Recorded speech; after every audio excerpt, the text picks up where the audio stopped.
नमस्कार, travel today TV में एक बार फिर आपका स्वागत है। दर्शकों, आज बात उस जज्बे की जिस जज्बे ने हमेशा होली क्षेत्र में जब भी किसी ज़रूरतमंद को आर्थिक रूप से जब उसको ज़रूरत पड़ती है तो उस ज़रूरत को ये जो होली टैक्सी यूनियन मेरे सामने बैठी है इसने पूरा किया है। इस बार भी इनका एक ड्राइवर भाई एक दुर्घटना में उसकी जान चली गई, तो उसके परिवार को आर्थिक सहायता देने में ये होली टैक्सी यूनियन एक बार फिर आगे आई है। और आपको बता दूं कि हर बार जब भी होली क्षेत्र में आर्थिक संकट किसी परिवार पर आता है तो ये टैक्सी यूनियन होली जो है वो आगे आती है। तो सबसे पहले तो ड्राइवर भाइयों, आपका स्वागत है मेरे इस चैनल में भाई।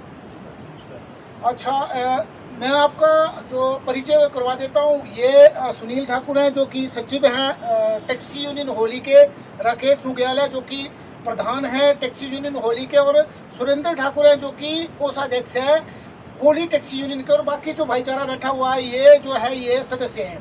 तो राकेश जी, सबसे पहले आपसे शुरू करूंगा कि इस बार जो बॉबी नाम का एक बेचारा ड्राइवर जो था उसकी जान चली जाती है, तो किस तरह उसको आप मदद कर रहे हैं आर्थिक रूप से? जी नमस्कार जी।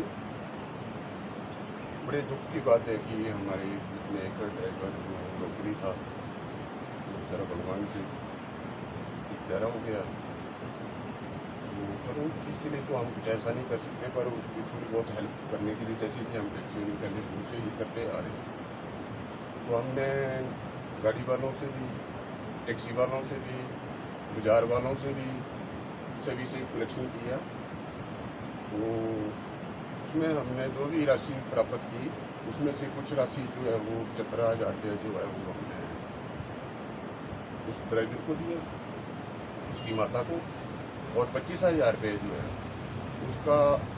उसको हमने, जो वाहन मालिक है वो भी हमारा लोकल ही है इनका, तो उसका भी नुकसान हुआ है, तो यूनियन ने वो चीज़ देखते हुए उसको भी 25,000 रुपये सहायता राशि देने के लिए दी।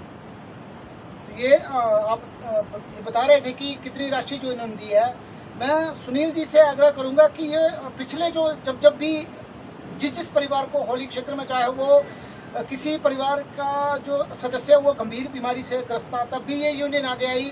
किसी की अब जैसे कि कोई दुर्घटना होती है तब भी यूनियन आगे आई है। तो सुनील जी बताएं किस किस तरह से आपने सहायता की है? हम पिछले 5-10 सालों से जो भी हमारे ड्राइवर या किसी बीमारी से कोई ग्रस्त व्यक्ति जिसकी घर की आर्थिक स्थिति अच्छी न होने के कारण हम पूरी टैक्सी यूनियन और क्षेत्र के जो लोग हैं जो हमें दान देते हैं उनकी सभी की सहायता से जो हम उनकी सहायता करते हैं। तो पिछले 5-7 वर्षों से हम सबसे पहले तो हमने एक ओमी ड्राइवर अगासन से जो भी एक एक्सीडेंट से भगवान को प्यारे हो गए थे, तो उनके लिए भी हमने 41,000 रुपया इकट्ठा करके उनके परिवार का सहयोग किया था। उसके उपरांत विमला देवी देओल से जिनकी किडनियाँ खराब थी उन्हें भी 65,000 रुपया सबके सहयोग से इकट्ठा करके दिया था। उसके उपरांत संजीव कुमार सुटकर से हैं थे बेचारे जिनकी किडनियाँ खराब थी, उनके लिए 31,000 रुपया इकट्ठा करके दिया। एक किशोरी लाल कुठेड़ से हैं जिनकी वाइफ बीमार थी, तो हमने 31,000 उनको भी। और एक लास्ट टाइम हिलिंग गांव में एक अग्निकांड हुआ था जिसमें हम सबके सहयोग से है, जो घर का सामान होता है, घरेलू खाने पीने का सामान जो होता है वो हमने उन्हें प्रोवाइड करवाया था। विनोद जी, ये आप सुन रहे हैं कि किस तरह से ये जो यूनियन एक छोटा सा क्षेत्र है, लेकिन आप इनके जज्बे को देखिए कि ये जब भी किसी पर आर्थिक संकट आता है तो सबसे पहले ये यूनियन आगे आती है। और किसी न किसी तौर पर ये जो है यूनियन वो लोगों तक जो है वो आर्थिक रूप से सहायता पहुंचाती है।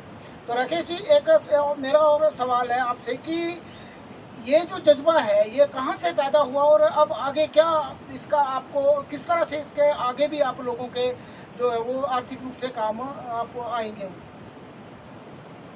देखिए, चलो ऐसा तो कोई भी दुर्घटना नहीं होना चाहिए, भगवान से हम यही प्रार्थना करते हैं, पर फिर भी भविष्य में ऐसी दुर्घटनाएं होती रहती हैं। तो जहाँ जहाँ हमारी ज़रूरत पड़ेगी हम 24 घंटे टैक्सी यूनियन वाले जो हैं वो सहायता के लिए 24 घंटे तैयार हैं, खड़े हैं। तो आगे भी अगर कोई ऐसा गरीब आदमी या मजबूर आदमी, लाचार इंसान जिसको हमारी ज़रूरत है तो वहाँ हम जाकर जरूर खड़े हों और हेल्प करेंगे जितना हमारे से हो पाएगा। दर्शकों, ये टैक्सी यूनियन है जिसकी जो जज्बा है ये एक लोगों के सेवा करने का, वो बड़ी बात है। मेरा जो मकसद था वो ये था कि ये जो छोटे से क्षेत्र में ये कार्य कर रही है, कम से कम जो दुनिया है, कम से कम लोगों को इस सोशल मीडिया प्लेटफॉर्म से ये पता चले कि आज भी कई लोग ऐसे हैं जो कि लोगों की मदद के लिए आगे आते हैं। तो आप इस वीडियो को शेयर जरूर करना ताकि ज़्यादा से ज़्यादा लोगों तक ये चीज़ें पहुँचे और इनके इस छोटे से प्रयास को देखकर कोई दूसरी संस्थाएं जो है वो भी आगे आकर इन ज़रूरतमंदों की सहायता कर सकें। धन्यवाद।